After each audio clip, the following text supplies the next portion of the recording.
డబ్బు, అనారోగ్యం, ఉద్యోగం, వ్యాపారం, అప్పులతో బాధపడుతున్నారా? మీకోసమే launch your future program. Hi viewers, India's largest digital media network Suman టీవీకి స్వాగతం. ప్రస్తుతం మనతో ఉన్నారు motivational speaker and language trainer Vijaya Bangaru Amma. ఇప్పటి కాలం పిల్లలకి ఫ్రీడమ్ ఇవ్వలేదు అని గొడవలు చేసే పిల్లలు చాలా మంది ఉన్నారు. అమ్మాయిలు, ముఖ్యంగా నేను అమ్మాయిలు అంటే ఫ్రీడమ్ అంటే ఎలా అయిపోయింది అంటే చిన్న చిన్న పొట్టి పొట్టి బట్టలు వేసుకోవడం, చక్కగా 10 నలుగురు మగాళ్ళతో తిరగడము, అర్ధరాత్రులు అపరాత్రులు అనకుండా ఎలా పడితే అలా తిరగడము, సిగరెట్లు తాగడం, ఇంకా వాళ్ళ ఇష్టం, ఎక్కడ కంట్రోల్ ఉండదు.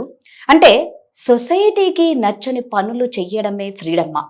అందరు అమ్మాయిల గురించి నేను అనట్లేదు, ఆల్మోస్ట్ ఇప్పుడు అమ్మాయిలు అలా తయారైపోయారు. అసలు ఎందుకు అలా ఉంటున్నారు? అసలు ఫ్రీడమ్ అంటే ఏంటి? దాన్ని ఎట్లా వీళ్ళు ఫ్రీడమ్ గా తీసుకోవాలి? ఫ్రీడమ్ అంటే మీరు అన్నట్టుగానే నిజంగానే అంటే వాళ్ళకి ఇష్టం వచ్చినట్టుగా, అంటే అది సొసైటీ యాక్సెప్ట్ చేయకపోని, తల్లిదండ్రులకు నచ్చని నచ్చకపోని, మీ జీవితాలు సర్వనాశనం అయిపోని ఆ ఫ్రీడమ్ అనేది మీకు కావాలి అని అనుకుంటున్నారు. కానీ ఈ ఫ్రీడమ్ వల్ల మన జీవితాలు ఎంత నాశనం అయిపోతున్నాయి, మనం ఎంత నష్టపోతున్నాము అనేది ఎవరు ఆలోచించుకోవట్లేదండి. ఎవరన్నా తల్లిదండ్రులు కొంచెం స్ట్రిక్ట్ గా ఉండి, అమ్మ 10 తర్వాత బయటకు వెళ్ళకు, 10 తర్వాత, ఇది వరకు మా కాలంలో 6 అయితే కాళ్ళు ఎరగొట్టేవాళ్ళు బయటకు వెళ్తే, తెలిసిందా? ఆ బయటకే. కాబట్టి ఇప్పుడు పాపం తల్లిదండ్రులు, మోడర్న్ తల్లిదండ్రులు 10 వరకు పర్మిషన్ ఇస్తున్నారు. ఆ 10 పర్మిషన్ కూడా వీళ్ళకి సరిపోక మేము రాత్రి పబ్లకు వెళ్తాము, ఫ్రెండ్స్ తో పార్టీకి వెళ్తాము. ఆ ఫ్రెండ్స్ తో పార్టీ కూడా ఏమిటంటే అబ్బాయిలు అమ్మాయిలు ఉన్న పార్టీకే వెళ్తాము అని అంటే, వద్దు అని అంటే మళ్ళీ గొడవలే. మళ్ళీ కంబైన్ స్టడీస్ అమ్మా.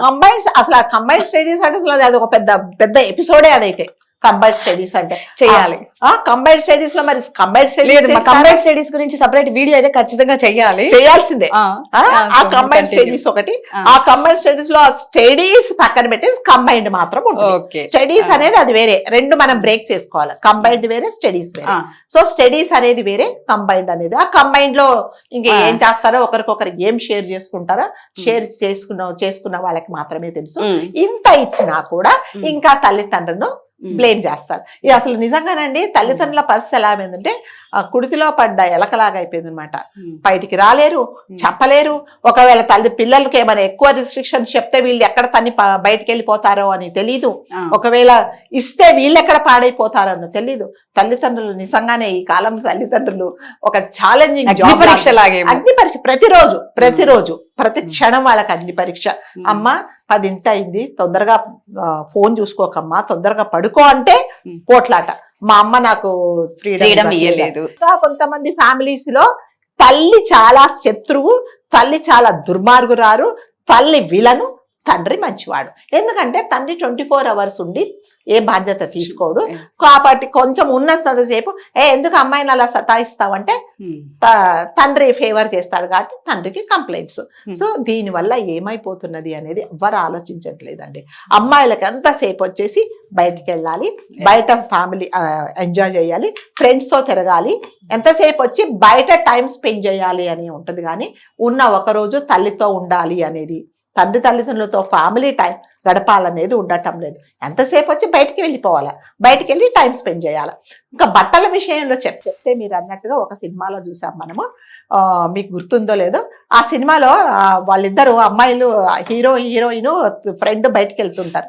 వాళ్ళ అమ్మగారు అంటది, ఏంటి ఈ బట్టలు అని ఒక పెన్సిల్ తీసుకొని మోకాళ్ళ వరకు గీత గీస్తుంది అత్తారింటి దారిలో. గీత గీసిన తర్వాత సరే అమ్మ అంటారు. లోపలికి వెళ్ళిన తర్వాత, బయటికి వెళ్ళిన తర్వాత కారులో లోపల పైన డ్రెస్ ఇప్పేసి లోపల ఉండిపోతున్నారు. అట్లాంటి డ్రెస్సులు వేసుకొని వెళ్తున్నారు. సరే డ్రెస్సుల విషయంలో అంటారా అంటే ప్రతి ఒక్కటి రాదు గారు. అంటే ఒక అమ్మాయిని మనము పొట్టి బట్టలు వేసుకోకూడదు అనట్లేదు, మోడర్న్ గా ఉండొద్దు అనట్లేదు, స్లీవ్లెస్ వేసుకోవద్దని చెప్పట్లేదు. కానీ అది ఎంతవరకు అంటే మీ కంఫర్ట్ చూసుకుంటున్నారా, చూసే వాళ్ళకు కూడా కంఫర్టబుల్ గా ఉందా అనేది ఆలోచించుకోవటం లేదు. ఎంతసేపు వచ్చి నా బట్టలు నేను వేసుకుంటున్నా, ఎందులో అంటే నా కాళ్ళ మీద నేను వేసుకున్నా, నీకేం నొప్పి అన్నట్టుగా ఉంటుంది అనమాట. దానివల్ల మీ జీవితాలే పాడైపోతున్నాయి, మీరే పాడైపోతున్నారు. మీ డ్రెస్సింగ్ వల్ల ఎదుటి వాళ్ళు మీ గురించి ఏమనుకుంటున్నారో అనేది మీరు ఆలోచించుకోవటం లేదు. ఎంతసేపు వచ్చేసి మీకు ఎందులో ఫ్రీడమ్ కావాలి, ప్రతి దాంట్లో ఫ్రీడమ్ ఇస్తున్నారు తల్లిదండ్రులు. మీరు రాత్రి 1 గంట వరకు ఫోన్లు చూసినా ఎవరేమనట్లేదు, రాత్రి ఎక్కడ తిరిగేసి వచ్చినా ఏమనట్లేదు. మా కాలంలోనండి మళ్ళీ చెప్తున్నా నేను, ఎందుకు చెప్తున్నానంటే మేము అవన్నీ ఫేస్ చేసాము. అందుకనే ఇవాళ ఒక మంచి మనుషులుగా భర్తతో కాపురం చేసుకుంటూ 40 ఏళ్ళు 50 ఏళ్ళు మేము ఉన్నాము. అందరితో మంచి ఎందుకు అనిపించుకుంటే మాకు ఒక ఎథిక్స్ ఉండేవి. మేము తల్లిదండ్రులు చెప్పిన మాట వినేవాళ్ళం. ఇప్పుడు ఏంటంటే ఏదన్నా తల్లిదండ్రులు చెప్తే ఎందుకు, దీనికి ఏమైనా రుజువు ఉందా, దీనికి కారణం ఉందా, ఏమవుతుంది అప్పట్లాగా ఉన్నావు, ఆ, ఈ కాలంలో నువ్వు పాత చింతకాయ పచ్చడి, నువ్వు ఇది కాదు, నువ్వు ఎదుగు, ఇంకా నేర్చుకో, బయటకు వచ్చి సమాజాన్ని చూడమంటున్నారు. నీకేం తెలుసు అనేస్తా. మేమేం చూడాలండి, సమాజాన్ని ఏం చూడాలి? బయటకు వచ్చి మీరు ఎలా చెడిపోతున్నారో చూడాలా, మీరు ఎలా మందు తాగుతున్నారో చూడాలా, మగవాళ్లతో పోటీ పడి సిగరెట్లు తాగుతున్నారో చూడాలా, ఏం చూడాలా? మేమేం చూసి ఇక్కడ సంతోషపడాలా చెప్పండి? ఎంతసేపు వచ్చి తల్లి తండ్రి ఫ్రీడమ్ ఇవ్వటం లేదు. ఇచ్చారు మీకు, మీరు ఉద్యోగాలు చేసుకుంటారంటే ఏమనట్లేదు. మీరు ఉద్యోగాలు చేస్తే అక్కడికి వెళ్ళి ఏం చేస్తున్నారు అనేది మీకే కదా తెలియాల్సింది, మాకు తెలియదు కదా. ఒకటేనండి, ఎవరైనా సరే ఆడపిల్లలు, మరి ముఖ్యంగా నేను ఆడపిల్లలు ప్రతి ఎపిసోడ్స్ లో ఎందుకు చెప్తున్నారంటే, ఏమి జరిగినా మీ జీవితాలైనా నష్టపోతాయి. మగవాళ్ళు ఏం చేస్తారంటే అంటారు, శనగలు తిని చేయగడుకున్నట్టు. శనగలు తినేసి చేయగడుకుంటే ఆ చేతులకు ఏముండదు, కానీ మీకే ఎఫెక్టు, మీ జీవితాల ఎఫెక్టు. రేపొద్దున ఏదన్నా జరిగితే జీవితాంతం బాధపడాల్సింది మీరే. ఆ డిప్రెషన్ లో నుంచి బయటికి రాక మీ ప్రాణాలు మీరే తీసుకుంటున్నారు, మీ గోతులు మీరే తోకుంటున్నారు. కాబట్టి ఫ్రీడమ్ ఉండాలి, కానీ అది ఎంతవరకు ఉండాలి? నా జీవితంలో నేను ఈ ఫ్రీడమ్ వల్ల నేను నష్టపడుతున్నానా, లాభపడుతున్నానా, నా కోసం వాళ్ళు మంచిది చెప్తున్నారా, చెడు చెప్తున్నారా అనేది ప్రతి ఒక్క అమ్మాయిలు ఆలోచించుకోవాల్సిందే. ఆలోచించుకోకపోతే ఏమిటంటే మీ జీవితాలు మీరే నష్టపోతారు. అంతే. చక్కగా 100 సంవత్సరాలు కాపురం చేసుకొని, పెళ్లి చేసుకొని, లేకపోతే పెళ్లి లేకపోయినా మీ లైఫ్ మీరు బతకాలి, హాయిగా ఉండాలి అంటే తప్పకుండా ఈ సమాజంలో కొన్ని కట్టుబాట్లు ఉంటాయండి. తప్పకుండా మనం అందరం అది పాటించాలి. పాటించకపోతే ఏమవుతుందంటే మీరు పాడైపోతారు. మీరు పాడైపోవడంతో పాటు సమాజాన్ని పాడు చేస్తారు. మిమ్మల్ని నమ్ముకున్న మీ పేరెంట్స్ మీరు బాధ పెడతారు. కాబట్టి కంపల్సరిగా తల్లిదండ్రులు పిల్లలకు స్వేచ్ఛ ఇస్తున్నారు. ఆ స్వేచ్ఛ ఎంతవరకు ఇవ్వాలి, మనకు అది ఎంతవరకు అవసరం అనేది ప్రతి ఆడపిల్ల ఆలోచన. స్వేచ్ఛ వేరు, విచ్చలవిడితనం వేరు. ఈ మీరు స్వేచ్ఛ అని అనుకుంటున్నారు కానీ ఇది స్వేచ్ఛ కాదండి. ఇది కాదు. ఫ్రీడమ్ వేరు, విచ్చలవిడితనం అంటారు. అందుకే ఇప్పుడు ఎక్కడన్నా ఎవరినన్నా చూడండి, అమ్మాయి అందుకే అంటారు ఒక్క అమ్మాయి 3 అబ్బాయిలతో పోతున్నారు అంటే అలా అయిపోయింది.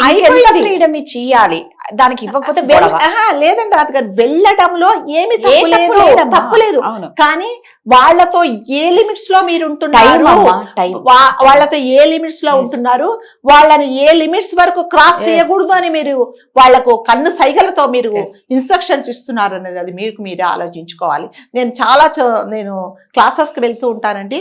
సాఫ్ట్వేర్ కంపెనీస్ కూడా వెళ్తాను నేను మోటివేషనల్ స్పీకర్ గా. ఒక్క సిగరెట్ 4 అబ్బాయిలు ఒక అమ్మాయి కలిసి తాగుతారండి. ఇంకా అది స్వేచ్ఛ, పిచ్చలబెడతానమా? మీరు చెప్పండి. నీకు నిజంగా సిగరెట్ తాగాలని పాడైపోవాలని నువ్వే తాగు. వాడి నోట్ల నుంచి వీడి నోట్లోకి, వీడి నోట్ల నుంచి వాడి నోట్లోకి. ఏమిటండి ఇదంతా? స్వేచ్ఛ అది స్వేచ్ఛ కావాలి అని అంటే మళ్ళీ చెప్తున్నట్టుగా మీ గొయ్యి మీరే దవ్వుకొని మీరే కొంతకాలాలు సంవత్సరాలు బతకాల్సిన వాళ్ళు మీరే జీవితాలు పాడు చేసుకో. కాబట్టి స్వేచ్ఛ అనే దానికి ప్రతి ఒక్క దానికి అండి, ప్రతి దానికి ఒక లిమిట్ అనేది ఉండాలి. ఆ లిమిట్ మీరు ఎప్పుడు దాటిపోతారో మీ జీవితాలు మీరే నాశనం చేసుకుంటారు. Thank you.